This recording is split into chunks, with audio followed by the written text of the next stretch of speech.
Famous historian Anthony Reyes shares us his knowledge of the Roman battles. See, what they do in the arena, they would have battles to win the championship, to gain the grand prize. What they would do, they would have standard melee battles, shields, swords. They just fight to the death. But then a special event would occur. They would fill up the arena. They would fill it up with water.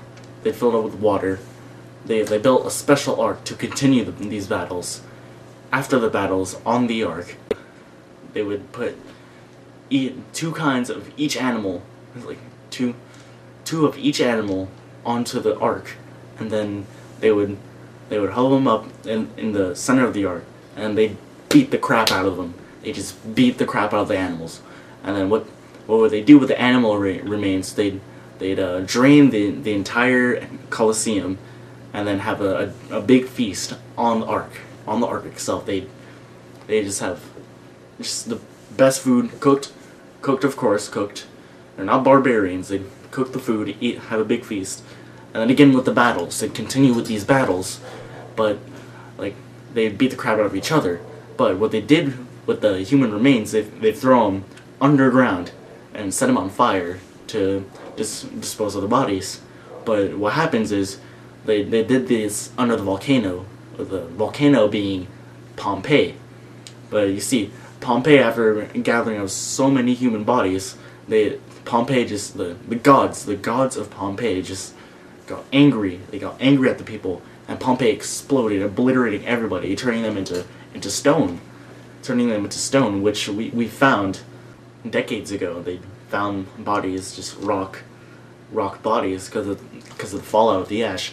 You see, like what scientists really did with those bodies. They'd take the bodies and then crack them open, and they'd see the tips of swords inside the people, and whatever they ate at that feast. Like, they opened one guy up, they saw a duck, and you see, within that duck, they actually found a sword tip that they used to kill that animal, and on that sword tip, they found a hidden code, part of Da Vinci's code.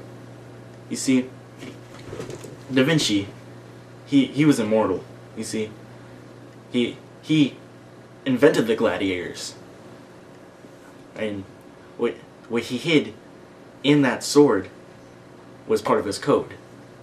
Part of that code is the code of the gladiators.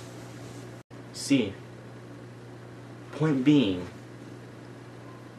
the gladiators are the true warriors because of what they did. It's because of what they did is why they're the greatest warriors in the world. Period. If it weren't for the gladiators, not even football would be around. If it weren't for the gladiators, sports as we know it, the Olympics. How about gladiators?